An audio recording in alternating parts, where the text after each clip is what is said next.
ပိုင်းငယ်17အပိုင်းငယ်13မှနေပြီးတော့24အထိဖြစ်ပါမယ်ပိုင်းငယ်13မှနေပြီးတော့24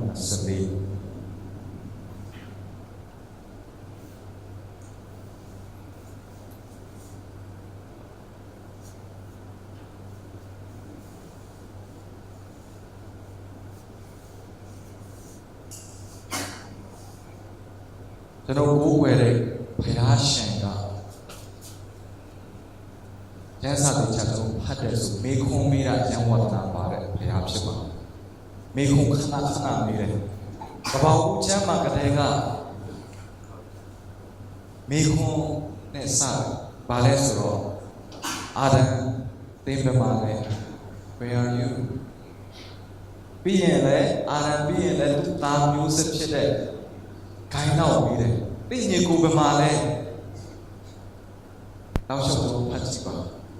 ကျွန်တော်ကိုယ်ခွဲတဲ့ဘုရားရှင်မေခွန်းအရောက်ဝါဒနာပါမေးရတာရောက်ဝါဒနာပါကျွန်တော်တို့ကတော့ကြောင်းတက်တာဝါဒနာပါတိုးတော်လည်းစာမေးပွဲဖြေတာဝါဒနာမပါဘူးဟုတ်တယ်နော်တချို့ဆိုပြောကြတယ်ဟာကြောင်းတက်တာကောင်းတယ်ဒီကြောင်းရဲကောင်းတယ်တိုးတော်လည်းစာမေးပွဲမရှိတဲ့သင်တန်းဆိုရင်ကောင်းပါပဲ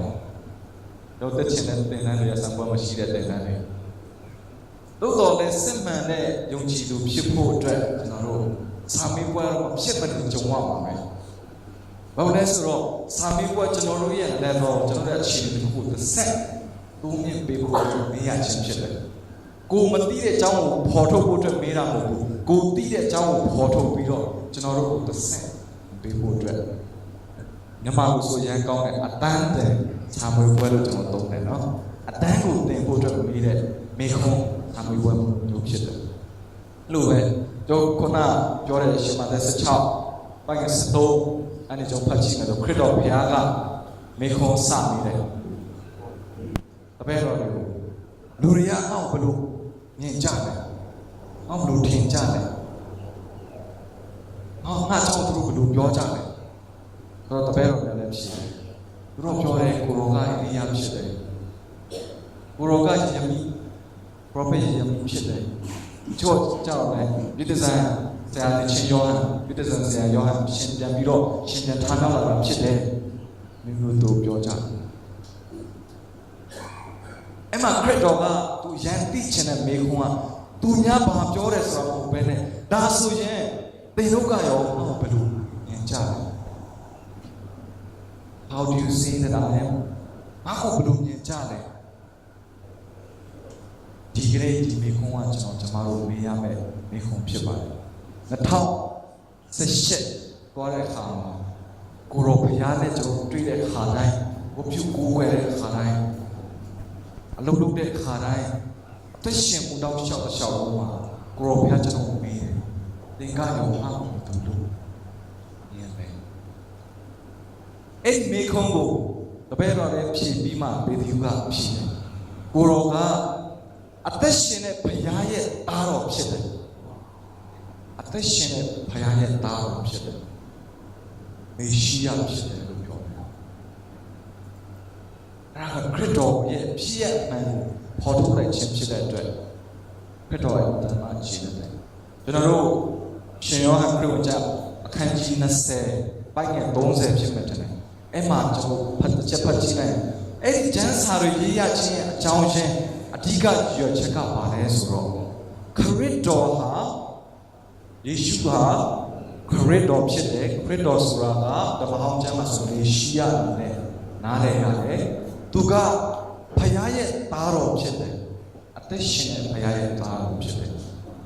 အဲ့ဒါကိုနားလည်ဖို့အတွက်သဘောပေါက်ဖို့အတွက်လက်ခံနိုင်ဖို့အတွက်ကျမ်းစာရေးရခြင်းရဲ့အကြောင်းရင်းအဲ့ဒီအကြောင်းဖြစ်တယ်အဲ့ဒီဖြစ်ခရစ်တော်ရတဲ့ခါကျတော့အရင်ခြေလက်တယ်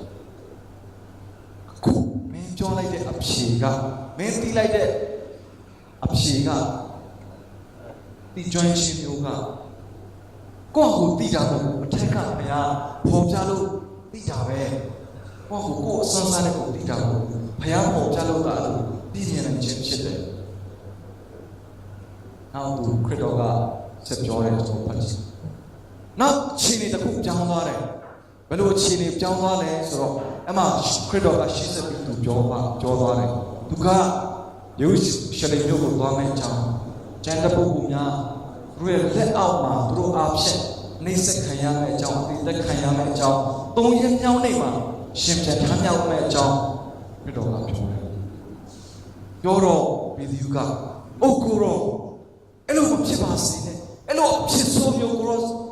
我们加油巴西呢，我们都是快的，来巴西。တော့ငယ်တုန်းကဆိုတော့ BTS တက်တုန်းကတကယ်ချင်းကြောက်ရှိတယ်။တော့တစ်ခါတော့ဖမင်းသူစားကြတော့သူကဖိုင်ဆိုင်နဲ့ဇွန်ကသွားတိုက်မိတယ်။ဟင်းပကံသွားတိုက်ပြီးတော့သူကဒီမှာရှူရှိလာတော့မသိဘူး။သူကရှူဖြစ်တော့ဟင်းခွက်ကိုသူကမှုရတယ်။ဟာဘာလို့တာလဲဆိုတော့ဧည့်သည်လာမှဆိုလို့လမ်းလွဲတော့ပဲလိုက်တာ။လမ်းလွဲတော့လိုက်တာ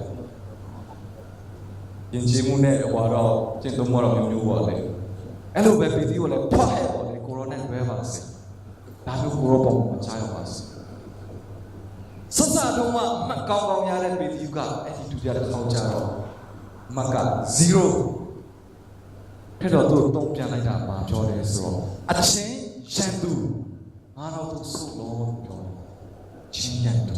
အင်္ဂလိပ်လိုနဲ့ချင်းမှာတော့အချင်းစားတယ်အချို့ပိုင်းတွေမှာလည်းအချင်းစာရန်လို့ပြောတယ်။စာရန်လို့ပြောရခြင်းအကြောင်းရင်းကကျွန်တော်ဆရာယူတဲ့တန်ကတိုက်ရိုက်ဘာသာပြန်ပြီးလိုက်တယ်။စာရန်ဆိုတာကရန်သူဆိုတဲ့သဘော။ဘုရားရဲ့အလိုတော်နဲ့လမ်းလွဲခြင်းကိုဘုရားရဲ့အလိုတော်ကိုစန့်ကျင်ခြင်းကိုဟောညွှန်ချင်တာဖြစ်တဲ့အတွက်ဆရာယူတဲ့တန်ကစာရန်လို့မရှိတော့ဘဲမပြန်တော့ဘဲနဲ့ရန်သူလို့ဘာသာပြန်ပြီးလိုက်တယ်။အဲ့တော့အချင်းရန်သူဘုရားရဲ့အလိုတော်နဲ့လွဲပြီးတော့အသက်ရှင်ဖို့လှုပ်ဆောင်ဖို့ပြောတဲ့ငါတော့ကိုစုသွားပါသင်ကငါလုံးတီးစရာဖြစ်နေသင်ကအထက်ကိုမဆွဲလမ်းပဲနဲ့လူရဲ့ဆန္ဒကိုသာနဲ့ဆွဲလမ်းနေတယ်အမေဝကြပါတယ်ပထမတစ်ခေါက်တော့အမှတ်တရာရတယ်ဒုတိယတစ်ခေါက်ကျတော့အမှတ်ဘယ်ဟုတုံညတော့ဘယ်ဟုကျွန်တော်တို့ယုံကြည်သူများမိဘများနှိမ့်ဆက်နေများအသက်ရှင်တဲ့အခါနှိမ့်ဆက်နေများကျွန်တော်တို့ကိုယ်ွယ်တဲ့ဘုရားကိုအသက်တော်ဝန်ခံမှုကျွန်တော်တို့ကိုယ်ကိုယ်ဝန်ခံမှုတော့ဘာဖြစ်လို့လဲဘာဖြစ်လို့ဝန်ခံရမှာလဲပေတရုရဲ့အသက်တာကျွန်တော်ဒီနေ့အထူးသဖြင့်အစဉ်ချင်းနှလုံးသွင်းပြီးတော့ခွန်အားယူကြဖို့ဖြစ်ပါလိမ့်မယ်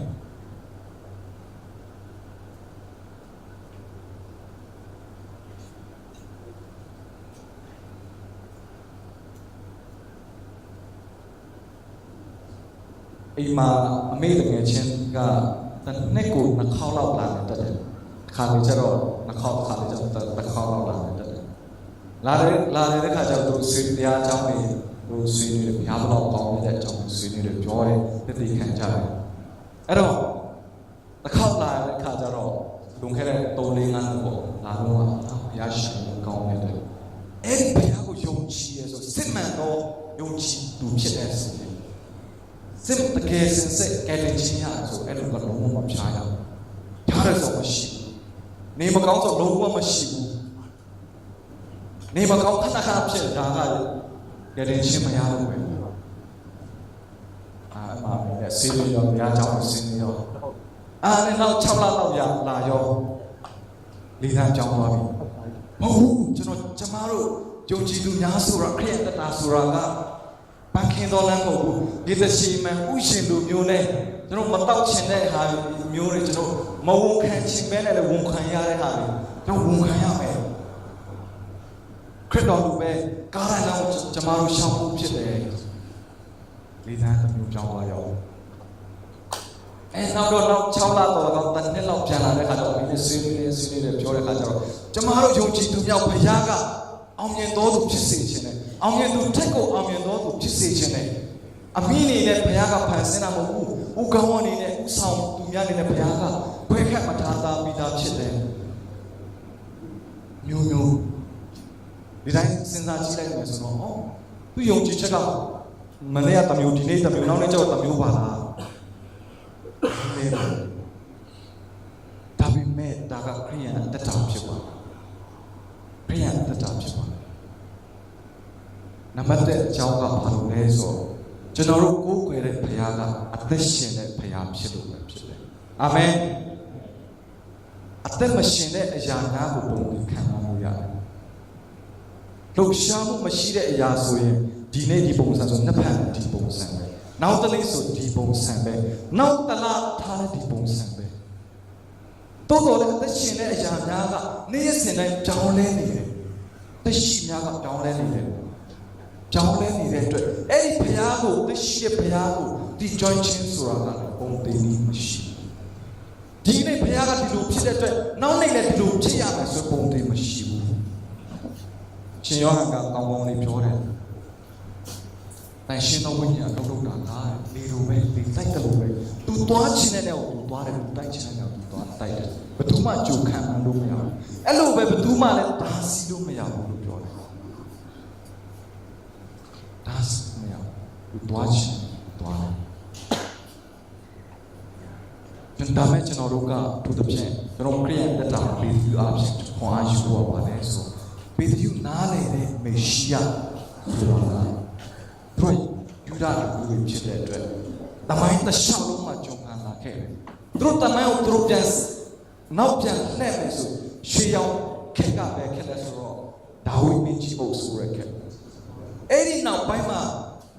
သူတို့ရဲ့ဩဇာအာဏာကပျောက်ဆုံးသွားတယ်ခီးနှန်းလည်းပျောက်သွားတယ်တိုင်းတစ်ပါးလည်းအောက်မှာဂျုံအနေနဲ့သူတို့တရှင်ခဲ့ကြတယ်အဲ့တော့သူတို့မျောနေတာပါလဲဆိုမေရှိယဆိုတဲ့ဘယင်ကပြန်လာမယ်အဲ့ဒီမေရှိယကသူတို့ကိုအုပ်ဆိုးမယ်သူတို့ရန်သူများကိုပယ်ရှင်းမယ်သူတို့ကတိုင်းနိုင်ငံများမှာအကြီးမြတ်ဆုံးတိုင်းနိုင်ငံဖြစ်မယ်လူမျိုးကြီးဖြစ်အဲ့ဒီမျောနေချက်နဲ့မျောနေတာဖြစ်တယ်အဲ့တော့ဘယ်သူကဝန်ခံတယ်ကိုရောဟာတရှင်တဲ့ဘုရားဖြစ်တယ်မေရှိယလည်းဖြစ်တယ်ဝန်ခံတို့တော်လေဘယ်သူရဲ့ယုံကြည်မှုမှာအားနည်းနေတာပါလဲဆိုတော့ဘုရားကိုပုံသေးတတ်မှတ်လို့မရဘူးဆိုတော့သူတဘောမပေါက်ခဲ့သူကိုယ်ကွယ်တဲ့ဘုရားသူမျောနေနေတဲ့ဘုရားသူတွေ့မြင်တဲ့လက်ဖူးတွေ့ဒူးတွေ့တဲ့မေရှိယကအသက်ရှင်တဲ့ဘုရားဖြစ်တဲ့အကြောင်းသူမိသွားတယ်ခရစ်တော်ကပြောတယ်သူဒုက္ခခံရမယ့်အကြောင်းအငြင်းဆဲခံရမယ့်အကြောင်းသုံးရပြောင်းနေမှာထားနိုင်မယ့်အကြောင်းသူကောင်းကောင်းပြောတယ်ဒါပေမဲ့ပေတရုအတွက်ပေတရုမျောနေတဲ့မေရှိယကဩဇာအာဏာနဲ့ပြည့်ဝတဲ့မေရှိယဖြစ်တဲ့ဘုရင်ဖြစ်တယ်ဘုံတကုံနဲ့ပြည့်ဝတဲ့အရှင်ဖြစ်တယ်တိုးတော်နဲ့ခရစ်တော်တို့ကိုပုံဖော်တဲ့မေရှိယက a suffering servant အစေခံကျွန်တော်ကျမတို့အတွက်အသေးခံပေးမဲ့မေရှိယဖြစ်တယ်အသေးခံပေးမဲ့မေရှိယဖြစ်တယ်ပေတရုကပုံစံခွက်တစ်ခုထဲမှာရှိနေတဲ့အခါမှာခရစ်တော်ပြောတဲ့ခရစ်တော်ဟောကြားနေတဲ့သူ့ရဲ့မေရှိယဖြစ်ခြင်းကိုသူမြင်တော့နောက်အဖြစ်ပြတဲ့ခုရှိတယ်ရှင်မတဲ့ထဲမှာကျွန်တော်16လောက်မှဖြစ်မှတင်တယ်အဲ့မှာကျွန်တော်ဗာဖြစ်တဲ့ပြတွေ့ရတယ်ဆိုတော့ရှင်မတဲ့17မှာဗာတွေ့ရတယ်ဆိုတော့ခရစ်တော်ကယေရုရှလင်မြို့ကိုဝင်လာတဲ့ခါကျတော့လူတွေကသူ့ကိုကြိုဆိုတယ်ဟောရှနာဒါဝိရဲ့သားတော်ဟောရှနာဆိုကြတယ်ဘုရားရဲ့နာမ၌လာတဲ့ပုဂ္ဂိုလ်မင်္ဂလာရှိပါစေဟောရှနာဆိုကြတယ်ဟောရှနာရဲ့အဓိပ္ပာယ်က save us ကျွန်တော်တို့ကိုကယ်တင်ပါဆိုတဲ့အဓိပ္ပာယ်ဖြစ်ပါတယ်တောင်းဖြတ်ကြိုဆိုတယ်သူတို့အဝတ်တွေနမ်းမှခင်းတယ်ဒီကိုင်းတွေချိုးပြီးတော့ကြိုဆိုကြတယ်ဟောရှနာဒါဝိရဲ့သားတော်မင်္ဂလာရှိပါစေလို့ကြွေးကြော်ကြတယ်ဒါပေမဲ့အပိုင်ငယ်နဲ့ခန်းကြီးနဲ့ဆက်ခွန်အပိုင်ငယ်နဲ့ဆက်နဲ့ရောက်တဲ့ခါကျတော့ခုနသူတို့မျောနဲ့အားကြီးပြီးတော့အဝတ်တွေခင်းတောင်းဖြတ်ကြိုဆိုတဲ့အရှင်အဲ့ဒီအရှင်ကိုသူတို့ confess လုပ်ကြလို့ဝန်ခံကြတာပါလဲဆိုတော့ကားစင်တင်မှာဖြစ်သွားတယ်အရှင်ကကြွေးကြော်ချက်ကမင်္ဂလာရှိတော်သူလို့ကြွေးကြော်တယ်နောက်ပိုက်ခန်းကြီးနဲ့ဆက်ခွန်မှာကြွေးကြော်တာကအမင်္ဂလာဖြစ်တဲ့ကားတိုင်းပေါ်မှာတင်ပါဒီမှာကမင်္ဂလာရှိတော်သူ နောက်တစ်ခေါက်ကျတော့အာမင်္ဂလာဒီမှာကဟောရှင်ကကျွန်တော်ကိုကဲတယ်မှာရွေးလို့ပါဒီမှာကျတော့အသေးသက်စီအသေးသက်စီဘာဖြစ်လို့လဲ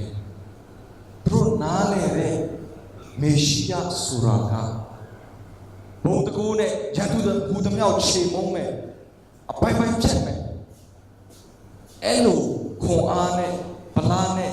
သူတပားကိုအနိုင်ယူမဲ့အရှင်တို့သူတို့ညော်နေနေတော့လေအဲ့ဒီအရှင်ကသူတို့ညော်နေတဲ့ပုံစံနဲ့မလာတဲ့အခါကျတော့အားစင်တယ်ပါဆွဲကြေးကြုံချက်ဖြစ်သွားတယ်အဲ့ဒီတော့ဒီနေ့ကျွန်တော်တို့ဟောပြချင်တဲ့အမှတ်တဲ့အချက်ကကျွန်တော်တို့ဝန်ခံတဲ့ဘုရားမနေ့ကဝန်ခံတဲ့ဘုရားဒီနေ့အတွက်ကျွန်တော်တို့ဘယ်လိုဝန်ခံရလဲဘယ်လိုဝန်ခံဖို့တန်ရှင်းသောဝိညာဉ်တော်ကျွန်တော်တို့ကိုတင်ပေးတယ်ကျွန်တော်အမြင်မိစီအကြောင်းကျွန်တော်ပြောတာမနေ့ကတော့ကျွန်တော်ဘုရားကျွန်တော်တို့ကိုဖွင့်ပြတာကတဲ့တင်ချမ်းရဲ့ရလို့ရှိရင်နာမချမ်းဘာညာမဖြစ်ဘူးကြားရတာမရှိဆိုတော့ဖွင့်ပြခြင်းနဲ့ကျွန်တော်ကိုဖွင့်ပြပါနိုင်တော့တော်လဲဒီနေ့ခက်ပါဒီအတွေ့အကြုံတက်မှာနေ့ရက်တက်မှာကိုရောဖျက်ကျွန်တော်ဖွင့်ပြတာကဒီတရှိမှဥကျင်ကိုကျွန်တော်ကိုခေါ်သွားနိုင်တယ်ကားနဲ့လမ်းကိုရှောက်သွားနိုင်တယ်ကျွန်တော်ကိုခေါ်သွားနိုင်တယ်ပြောလို့မရဘူးကျွန်တော်တို့ရဲ့ဥပ္ပဒေဘုရားကအသက်ရှင်လို့ဘုရားဖြစ်တယ်။နေ့ရက်စံတဲ့အသက်ပြုလို့တော့ဘုရားကကျွန်တော်တို့ကိုအသက်တော့ဘုရားအတိကျွမ်းခြင်းကိုပေးခြင်းတယ်။အာမင်။အသက်တော့ဒီကျွမ်းခြင်းနဲ့ကျွန်တော်နဲ့တက်ကိုသွားဖို့ဖြစ်ပါလေ။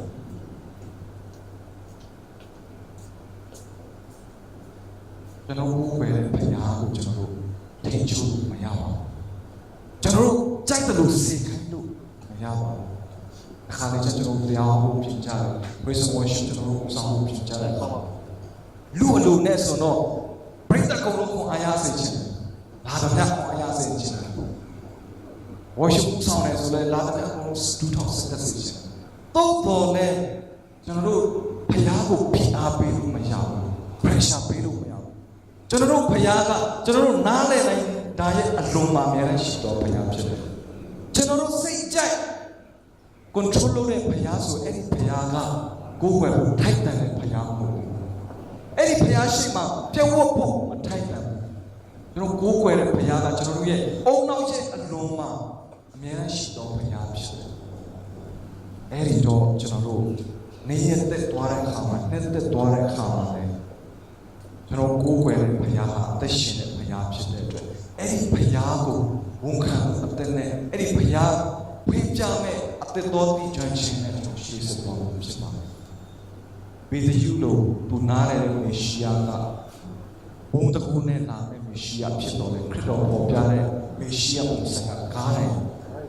နဲ့ရှောက်တဲ့မေရှိယဖြစ်ပါတယ်။ကားတိုင်းရှောက်တဲ့မေရှိယဖြစ်ပါတယ်။ဒုတိယချက်အနေနဲ့ကျွန်တော်တို့နားလည်ဖို့ကအတန်မှအရေးကြီးတာပါလဲဆိုကျွန်တော်တို့လူသားနဲ့အသွေးအသားရဲ့အားနေခြင်းလူသားရဲ့အားနေခြင်းငမို့ဆိုတော့မျိုးနဲ့ပြောမယ်ဆိုအကန့်အသတ်နဲ့ရှိခြင်းကိုကျွန်တော်ကိုယ်သဘောပေါက်ဖို့မတန်မှန်ပါပါ2009တုန်းကကျွန်တော်ကျေးဇူးတော်ကြောင့်စတိုင်ပြီးဆိုခြင်းတော့ဒီလေးကိုပြောတဲ့ကျန်းစာ record ဟိုအတန်အဖြစ်ပေါ်တဲ့ audio အဖြစ် record လုပ်တဲ့နေရာမှာကျွန်တော်ပေါ့ခွင့်ရတဲ့ခါကျတော့ဘုရားကျွန်တော်စကားပြောရပါလဲဆိုတော့ပရမတ်တစ်ခေါက်ကျွန်တော်ဘယ်ကဏ္ဍမှာပြောခိုင်းလဲဆိုတော့ယောမဩဝါဒစာကျွန်တော်ဖတ်ခိုင်းဖတ်တော့ကျွန်တော်ချင်းစကားလည်းတိတ်ပြီးတာမဟုတ်ဘူးသူတစ်ဖြင့်ခေရတန်မှာထင်တယ်သူတို့ပြောတာကျွန်တော်တော့ပြီးတယ်ပေါ့လေကိုဒါပေမဲ့သူတို့နားထောင်တာတိတ်မပြီးဘူးထင်တယ်ဒါနဲ့ကျွန်တော်အဓိက character တွေဖယ်ထားတယ်ဖယ်ထားပြီးတော့ဂျားကကျွေးရမယ့်ဟာတွေဟောဖတ်ရမယ့်အရာကိုကျွန်တော်ဖတ်ခိုင်းတဲ့အခါကျတော့ဘာမှတစ်ပိုက်မှာကျွန်တော်ဘယ်နေရာတွေဖတ်ရလဲဆိုတော့ကောင်းကင်တမန်အနေနဲ့ကျွန်တော်ဖတ်ရတယ်ယနေ့တွင်ဒါဝိမြို့၌တကယ်မင်္ဂလာရှိတယ်ကျွန်တော်ကံတာကယနေ့တွင်ဒါဝိမြို့၌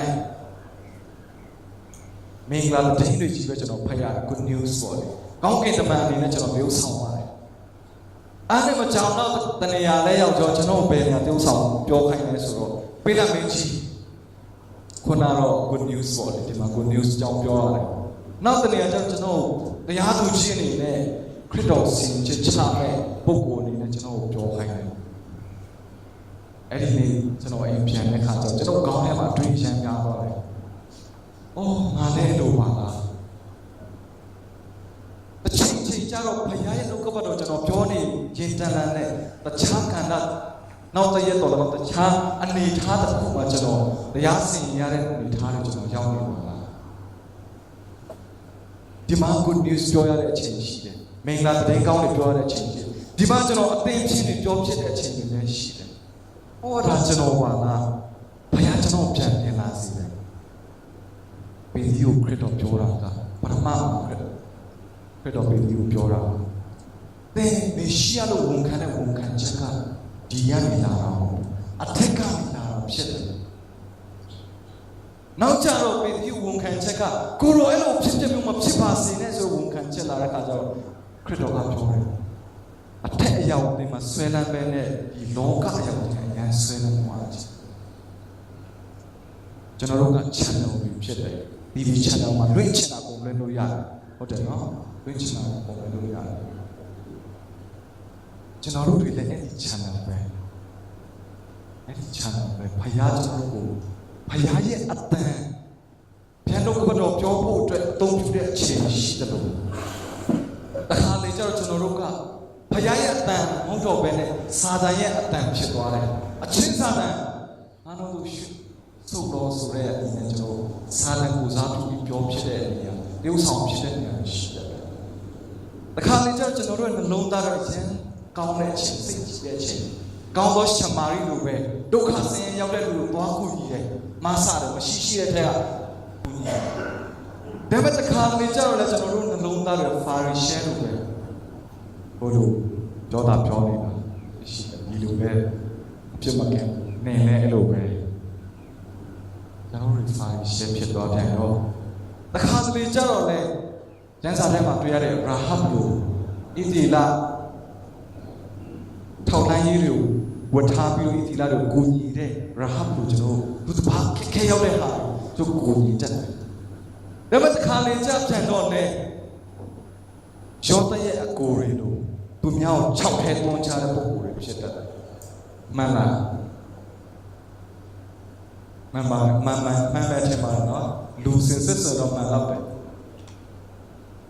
မှန်ဘူးဆိုတော့လူမဟုတ်တော့နည်းနည်းတော့လွဲသွားပြီပေါ့နော်။ပြန်ပြီးတော့ကျွန်တော်တို့ X-ray တွေပါတယ်ပြန်ရိုက်ပြီးတော့အဆောင်တွေပြန်ရိုက်ပြီးတော့လူမဟုတ်ရဲ့လားမသိဘူးပြန်ဆက်ရတခါတလေကျွန်တော်တို့အာဗြဟံကိုဧည့်သည်တွေကိုအာဂန်ဧည့်သည်တွေကိုရန်အဖို့ချီရဖို့ကျွန်တော်ဖြစ်တဲ့အချိန်ရှိအဲ့လိုပဲတခါတလေကြတော့တောတုံမြုပ်ကလူတွေလိုကိုဧည့်သည်ကိုစော်ကားခြင်းနဲ့မတရားပြုခြင်းတော်လူသားဖြစ်တတ်တယ်တခါတလေကြောင့်ကျွန်တော်တို့ကပေးလူချင်းမှာဆိုးမရဲ့ပေးလူချင်းလို့ရှိသမျှကိုအဲ့တုံဖာမောက်ကျွန်တော်ပေးလူတဲ့အချင်းရှိတယ်အဲ့လိုပဲတခါလေကြောင့်ကျွန်တော်တို့ကအာနနီယစ်နဲ့ဆာဖိရာလို့ဖျားအတွက်ပေးလူရမယ့်ကိုအတွက်ဝတ်ထားတဲ့လူဖြစ်တတ်တယ်ဒီနေ့ကတော့တည်ငောင်းဖြစ်ခြင်းမဖြစ်မယ်နော်ကျွန်တော်တို့ကပုံသဏ္ဍာန်မျိုးနဲ့ပြုဆောင်နေကြတယ်လို့ဖြစ်တယ်ယုံကြည်ခြင်းအပိုင်းမှာလည်း centurion ဖြစ်တဲ့စစ်ဘုံမူလို့ကျွန်တော်တို့ကိုရောမိတ်ပဲပေးလိုက်ပါကိုရောကိုယ်တိုင်လာစရာမလိုပါဘူးကိုရောမိတ်သာရှင်းချမ်းမှာပါဆိုတဲ့ယုံကြည်ခြင်းရှိတဲ့အချိန်တွေရှိတယ်လို့တစ်ခါလေကျွန်တော်တို့ယုံကြည်ခြင်းကအဘယ်တော့ Thomas လိုပဲကိုရောကိုလက်နဲ့မျက်စိနဲ့လက်နဲ့မတိုးထိ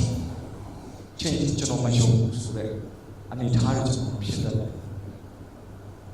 ဒါကကျွန်တော်တို့ရဲ့လူသားဖြစ်ခြင်းရဲ့အားနည်းခြင်းဖြစ်ပါတယ်အဲ့ဒီမှာကျွန်တော်ကိုဘုရားဟောစကားပြောတာပါလေကျွန်တော်ဆွေးနွေးရမှာကဒီလောကီအရာဟုတ်ပါကျွန်တော်ဆွေးနွေးရမှာအထက်အရာပေါ့ဆွေးနွေးမှုဖြစ်ပါတယ်ကျွန်တော်တို့ဆွေးနွေးတဲ့အရာကကျွန်တော်တို့ဟောပြတဲ့အရာကျွန်တော်ပြောတဲ့အရာပြောဆိုတဲ့အရာလှုပ်ဆောင်တဲ့အရာမှာထင်ရှားတာလူတယောက်စကားပြောကြည့်ပါအခုတော့သူဘာလုပ်နေလဲဘာတွေစဉ်းစားနေလဲဘာတွေကြုံတွေ့ရလဲဆိုတာသိမေးစရာလူနဲ့နိုင်ဝက်လောက်စကားပြောချင်တယ်ကျွန်တော်သိရတယ် အဲ့လိုပဲကိုဘာဆွဲလန်းနေတယ်လဲဆိုတာကကိုရဲ့ဝန်ခံခြင်းသက်ဆိုင်တာအဲ့တော့ဒီနေ့မှာကျွန်တော်တို့နှစ်သက်ကိုသွားတဲ့အခါမှာဘုရားကိုအသက်တော်ဝန်ခံခြင်းနဲ့ဝန်ခံဖို့လိုလာပါအသက်တော်ဝန်ခံခြင်းနဲ့ဝန်ခံဖို့လိုလာဘာဖြစ်လို့လဲဆိုကျွန်တော်ကိုးကွယ်တဲ့ဘုရားကအသက်ရှင်တဲ့ဘုရားဖြစ်တဲ့အတွက်ဖြစ်ပါတယ်ကျမ်းစာဖိုင်လည်းကျွန်တော်ဓမ္မဟောင်းကျမ်းဖတ်ရမှာဖြစ်ပါတယ်အဲ့လိုပဲဓမ္မသစ်ကျမ်းကိုလည်းကျွန်တော်ဖတ်ရမှာဖြစ်ပါတယ်အာမင်တချို့ကဓမ္မသစ်ကျမ်းကိုဖတ်ချင်တယ်ဓမ္မဟောင်းကျမ်းအောင်ငါတိတ်မဆိုင်ဘူးပေါ့လေတိတ်ကိုနဲ့တိတ်မဆိုင်နားမလဲတဲ့နားလည်းညာကြီးပဲနားမလဲတဲ့အကြောင်းအရာတွေညာကြီးပဲဆိုကျွန်တော်ခြံထားချင်မဟုတ်ပါဘူးဓမ္မဟောင်းမှာတရားသူကြီးအနေနဲ့တရားများတာကြောင့်လိုချင်တော့တောင်းတတော့ဘုရားအနေနဲ့ judge အနေနဲ့ပေါ်ပြတဲ့ဘုရားအဲ့ဒီဘုရားကိုကောင်းနားမလဲမချင်းဓမ္မသစ်အားဖြင့်ပေါ်ပြတော့မေတ္တာရှင်ဖြစ်သောဘုရားရဲ့မေတ္တာကိုနားလည်နိုင်မှာမဟုတ်ပါဘူးနားလည်နိုင်မှာမဟုတ်ဘူးအဲ့ဒီတစ်ခုတွဲပြီးတော့နားမဖတ်မချင်းကျွန်တော်ဘုရားနားလည်တဲ့ခြင်းကပြည့်စုံမှာမဟုတ်ပါဘူးအဲ့ဒီတော့ကျွန်တော်တို့နေ့တက်ကိုသွားတဲ့အခါမှာဘုရားကိုတက်နေတဲ့အတိုင်းခံဖို့လိုအပ်တယ်ယုံကြည်သူကျွန်တော်ယုံကြည်သူများအတ္တကဘာနဲ့တူလဲဆိုတော့ကျွန်တော်ကျမ်းစာကိုဘယ်လိုပေါ်ပြလဲဆိုတော့အတူသမီးအနေနဲ့ကျွန်တော်ကိုပုံဖော်အတူသားကဘယ်လိုလဲဆိုခရစ်တော်အနေနဲ့ပုံဖော်ခရစ်တော်ကိုကယ်တင်ပိုင်ရှင်အနေနဲ့ကျွန်တော်လက်ခံလိုက်တဲ့အခါမှာကျွန်တော်နှလုံးသားထဲမှာရှိတော်ဝိညာဉ်တော်ရဲ့ဗစိတ်ခတ်ခြင်းကျွန်တော်ခံယူရရှိတယ်။တိုင်ရှင်တော်ဝိညာဉ်တော်အထက်မှာကဲပေါ်လာအဲ့တော့အသက်ရှင်ခြင်းဆိုတာကလမ်းခရီးကိုတွားနေခြင်းဖြစ်တယ်။ပြီးပြည့်စုံတဲ့ချင်းပြန်လာအောင်နဲ့ကြွလာအောင်နဲ့ခရစ်တော်ကိုတတို့သမီးကမိမိရဲ့တတို့သားကိုမျောလင့်ကြီးစွာနဲ့ဆောင်းနေတယ်လို့ကျွန်တော်မျောလင့်ပြီးတော့ဆောင်းနေတဲ့အချိန်ဖြစ်ပါတယ်။အဲ့ဒီအချိန်တွင်းမှာကျွန်တော်တို့နှစ်ချင်းမင်္ဂလာခံယူခြင်းအဖြစ်တော်တော့ဘုရားရှိခိုးရှိမှကျွန်တော်ကိုရောယေရှုဘုရားဟာမိမိရဲ့ကယ်တင်ပိုင်ရှင်နဲ့ယုံကြည်လက်ခံကြောင်းပေါ်ပြတဲ့နှစ်ချင်းမင်္ဂလာခံယူခြင်းအချိန်သေးနဲ့နှစ်ချင်းခံယူတာဖြစ်တော်လဲနေ့ရဲ့အစဉ်တိုင်းတို့ဝန်ခံရမှာဖြစ်ပါတယ်။အားတော့တစ်ခါဝန်ခံပြီးပြီမလို့တော့ဘူး။ကြိုက်တယ်လို့ပြောမယ်။တတာစားချင်တာစားလို့ရတယ်။ချောင်းဆိုတော့ဦးမိုးရဲ့ကြော်ညာနော်အဲ့လိုမဟုတ်ပါဘူးတတာစားချင်တာစားလို့ရပြီချောင်းဆိုတော့ဦးရင်ချက်တော့မဟုတ်တော့ဘူးကျွန်တော်တို့နေ့ရက်စဉ်တိုင်းအဲ့ဒီဘုရားကိုဝန်ခံဖို့လိုပါတယ်ပုဂ္ဂိုလ်တယောက်ကဘယ်လိုရှိလဲဆိုတော့ဒါကအိမ်ထောင်မိသားစုနဲ့ပတ်သက်ပြီးသူရေးတာပါ successful marriage အောင်မြင်တဲ့အိမ်ထောင်မိသားစုဆိုတာတဲ့အဲ့မှာအိမ်ထောင်မိသားစုဖြစ်ဖို့လိုအပ်တာပါလေဆိုတော့ falling in love many times အချိန်ဖန်များစွာမေတ္တာများနေဖို့လိုအပ်ပါလေအချိန်ဖန်များစွာမေတ္တာများနေဖို့ falling in love many times but with the same person ပုဂ္ဂိုလ်တစ်ခုထဲနဲ့တာတဲ့ချိန်ဖန်များစွာမေတ္တာများလာမှာဖြစ်ပါလေလူထဲမှာမဟုတ်ဘူးနော်ဒီနေ့တစ်မျိုးဒီနေ့တစ်ယောက်နောက်နေ့ကျတစ်ယောက်နောက်လာကျတစ်ယောက်အဲ့လိုမဟုတ်ပါဘူးအဲ့ဒီပုဂ္ဂိုလ်ထဲနဲ့ကိုချင်းဖိုင်များဆိုတဲ့တာများရမှာဖြစ်ပါတယ်အဲ့လိုပဲယုံကြည်သူအတ္တတာတဲ့ချင်းရှိတယ်နားတဲ့ချင်းရှိတယ်အစဉ်ပြေတဲ့ချင်းရှိတယ်မပြေတဲ့ချင်းရှိတယ်ဘယ်လိုပဲဖြစ်ခရစ်တော်ကိုနေ့ရက်တိုင်းကျွန်တော်တို့ဖြစ်တဲ့အခြေအနေတိုင်းမှာလူမပြောင်းပဲနဲ့ပြောတဲ့တိုင်းဆိုလူမပြောင်းပဲနဲ့ခရစ်တော်ကိုတာနဲ့အမြဲတမ်းအရှင်သခင်နဲ့ဝန်ခံဖို့ဖြစ်ပါတယ်။ဘယ်လိုဝန်ခံဖို့ဖြစ်ပါလဲ။ကျွန်တော်တစ်ချိန်ဝန်ခံပြီးဝန်ခံစရာမလိုတော့ဘူးပြောလို့မရဘူး။ပြောလို့မရဘူး။အဆုံးထိနောက်ဆုံးထွက်တဲ့အထိအဆုံးထိကျွန်တော်ဝန်ခံနိုင်မှပါအတ္တတော်ကိုရမှာဖြစ်ပါတယ်။အတ္တတော်ကိုရမှာဖြစ်ပါတယ်။နေ့ရက်တိုင်းဝန်ခံဖို့ပါပါ။အဲ့ဒီဝန်ခံဖို့လိုအပ်တဲ့အကြောင်းရင်းကကျွန်တော်ခဏပြောအကြောင်းရင်းဒီကအကြောင်းရင်းကဘုရားရှင်အသက်ရှင်တဲ့ဘုရားဖြစ်တယ်။နံပါတ်နဲ့ယူချီတာကျွန်တော်တို့ကအသွေးသားနဲ့ဆောက်ထားတဲ့လူသား ဖြစ်တဲ့အတွက်နေ့ရက်တိုင်းအသက်နဲ့လောကအရာများကိုနှလုံးမသွင်းတော့ဘဲနဲ့မဆွဲလန်းတော့ဘဲနဲ့အထက်အရာများကိုဆွဲလန်းပြီးတော့ကျွန်တော်ရှေ့ဆက်သွားဖို့ဖြစ်ပါတယ်။ဒီကောခေါလောသဲခန်းကြီးတော့ပိုင်နေ30မှာဘယ်လိုပုံပြလဲဆိုတော့ခေါလောသဲခန်းကြီးတော့ပိုင်နေ30မှာဖန်ဆင်းတော်မူသောသူ၏ပုံသဏ္ဍာန်နဲ့ညီမှန်သောပညာအဖြစ်အသက်ပြုပြင်တော်လူတစ်ကိုယူသည်ဝတ်ဆောင်တော်လူဖြစ်ကြ၏လို့ပြောတယ်။မှန်သောပညာအဖြစ်အသက်ပြုပြင်တော်လူတစ်မှန်သောပညာအဖြစ်အသက်ပြုပြင်တော်လူတစ်အင်္ဂလိပ်လိုမှာလည်း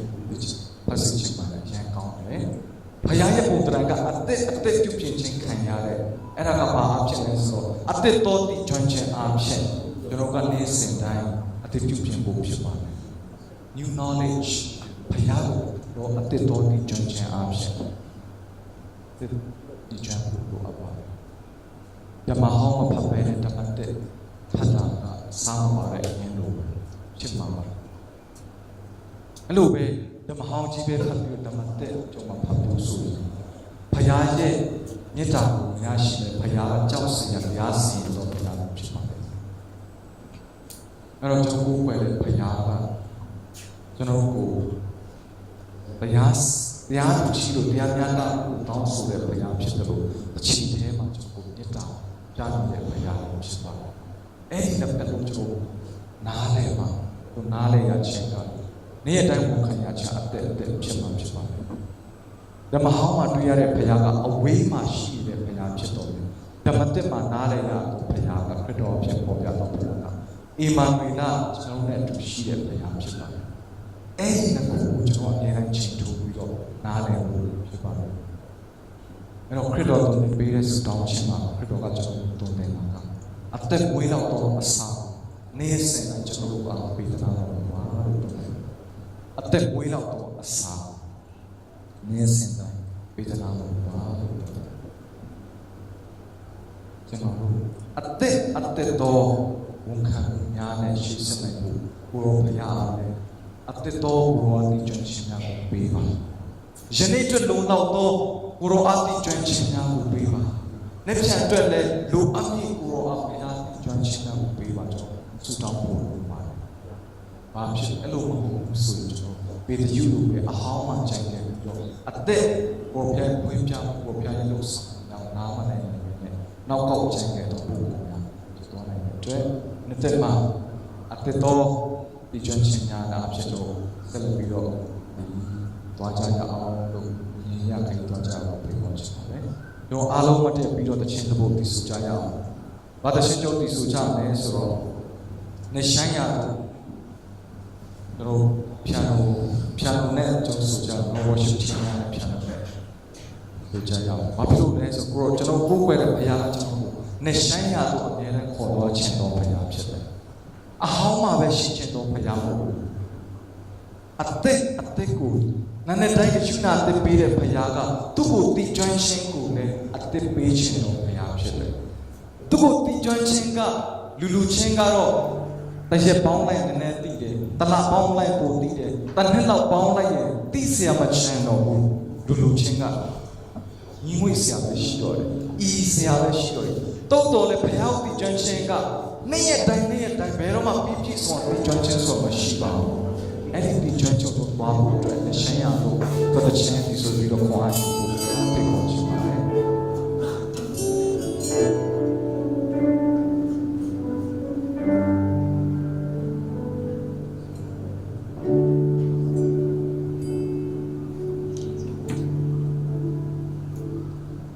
ဘာလို့တို့ဒီချင်း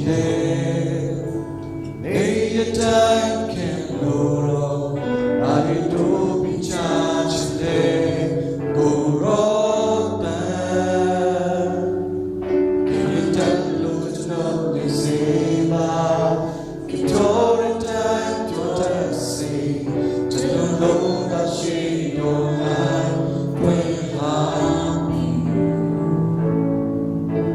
Shema, so me, so such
ပါကောင်းဆုံး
အဲ့ဒီဘုရားကိုဖိတ်ခေါ်ချင်ပါတယ်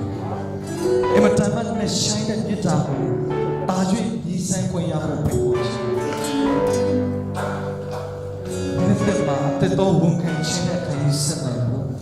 ကိုပြောင်းအတက်တော်သိချွမ်းခြင်းနဲ့သူအတက်တော်ရှင်လန်းခြင်းနဲ့သူခရီးဆက်နိုင်ဖို့ကိုပြောင်းဖိတ်ခေါ်ပါ။ပေတရုကိုရှင်နဲ့ရလို့ရှိတော်လို့အမိန့်ပေးတဲ့အရှင်ကကျွန်တော်ကိုးကွယ်နေတဲ့အရှင်ပဲဖြစ်ပါတယ်။မိတ်ဆွေကိုအဟောင်းမှပဲနေစေခြင်းနဲ့ဘုရားမဟုတ်ပါဘူးအသက်တော်တည်ချွမ်းခြင်းများကိုပေးတယ်အသက်တော်ဆက်ဆံရေးများကိုတည်ဆောက်ခြင်းတော်ဘုရားဖြစ်ပါတယ်အသက်တော်ကောင်းခြင်းများကိုပေးခြင်းတော်ဘုရားဖြစ်ပါတယ်အဲ့ဒီဘုရားကိုပေးခေါ်ခြင်း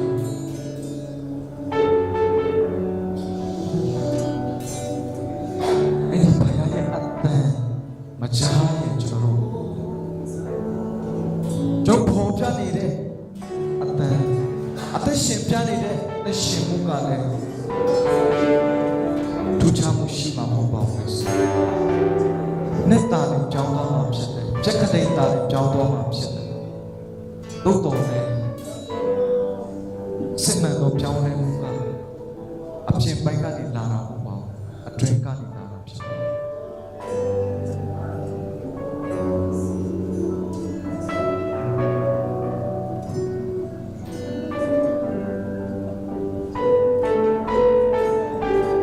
ငါ့ကိုခေါ်တော့ငါထူမီလို့ပြောတယ်ဘုရား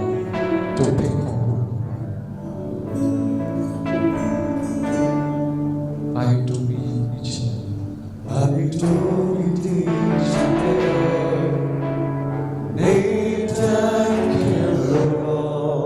I do me touch me oh I do me each and another time I do me each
နှစ်သက်မှာပါရင်းနဲ့ရှမ်းရလို့သွားနိုင်တော့ရှေ့ဆက်သွားနိုင်တော့ယုံကြည်သူ